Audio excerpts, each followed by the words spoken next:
13 दिसंबर 2023 को दो youngsters public gallery से लोकसभा चैम्बर्स में कूदते हैं और येलो कैनिस्टर से स्प्रे करने को लगते हैं और स्पीकर की कुर्सी की तरफ भागने को होते हैं। वो नारा लगाते हैं, तानाशाही नहीं चलेगी।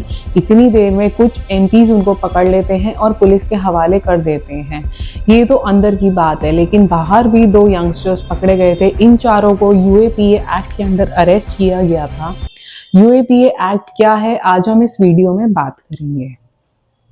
लोकसभा ब्रीच से पहले भी ऐसे बहुत सारे इंसिडेंट्स हुए हैं, जैसे कि इससे पहले बहुत सारे स्टूडेंट्स, लॉयर्स और जर्नलिस्ट को यूएपीए एक्ट के अंदर अरेस्ट किया गया है। ये आपने गौतम नवलखा का नाम तो सुना ही होगा। उनको, जो कि एक जर्नलिस्ट और एक ह्यूमन राइट्स एक्टिविस्ट थे, उनको अलगर परिषद केस में अरेस्ट किया गया था। सिमिलरली सुधा भारद्वाज, जो कि एक लॉयर और एक ह्यूमन राइट्स एक्टिविस्ट है, उनको भी भीमा कोरेगांव केस में अरेस्ट किया गया था। इन दोनों में कहा जाता है कि इन दोनों के links communist party of India Maoist से थे। वो एक इंडिया द्वारा डिक्लेयर की गई टेररिस्ट ऑर्गेनाइजेशन है। उसके बाद उमर खालिद 2020 में जो दिल्ली राइट्स हुए थे, उनको अरेस्ट किया गया था यूएपीए एक्ट के अंडर ही। सिमिलरली एक केरला के जर्नलिस्ट है सिद्दीकी कप्पावन, वो जब हाथरस गैंगरेप केस कवर करने आ रहे थे उत्तर प्रदेश में, उनको भी यूएपीए एक्ट के अंडर अरेस्ट किया गया था। इन सब में एक कॉमन सिमिलैरिटी है कि ये जितने भी अरेस्ट किए गए हैं, इन सबको यूएपीए एक्ट के अंडर अरेस्ट किया गया है। यूएपीए यानी कि unlawful activities amendment prevention amendment act 1967। ये एक्ट 1967 में लाया गया था। उस टाइम इंडिया में बहुत से डोमेस्टिक क्राइसिस हो रहे थे, जैसे कि Tamil state DMK party, Tamil state में डीएमके पार्टी एक द्राविड कंट्री डिमांड करी थी। सिमिलरली मिजोरम और नागालैंड में भी ये सिमिलर केस चल रहा था, एक सेपरेटिस्ट कंट्री डिमांड की जा रही थी।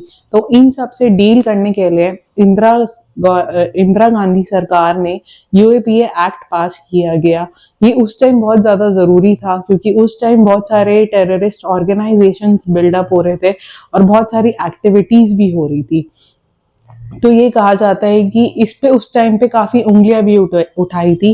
एक पार्टी जैसे कि भारतीय जनता संघ, उन्होंने इसको पार्लियामेंट में अपोजिट किया था इस बिल पे, लेकिन फिर भी ये बिल पास किया गया। इसमें विद टाइम काफी अमेंडमेंट्स हुए हैं। 2001 में जब पार्लियामेंट अटैक हुए थे, तब अटल बिहारी वाजपेयी सरकार ने प्रिवेंशन ऑफ टेररिज्म एक्ट 2002 पास किया था। वो एक्ट 2 साल ही चला, उसको फिर बाद में डिमोलिश कर दिया गया 2004 में। वो जो उसके कोटा के जो प्रोविजंस थे, वो यूएपीए में ही इनकॉर्पोरेट किए कर दिए गए थे। उसके बाद 2008 में जब मुंबई अटैक्स हुए, तो इसको यूएपीए को और स्ट्रॉन्गर बना दिया गया। इस एक्ट को और स्ट्रॉन्गर बना दिया गया। ये स्ट्रॉन्गर कैसे बनाया गया? इसमें जो जेल टर्म थी वो इंक्रीज कर दी गई।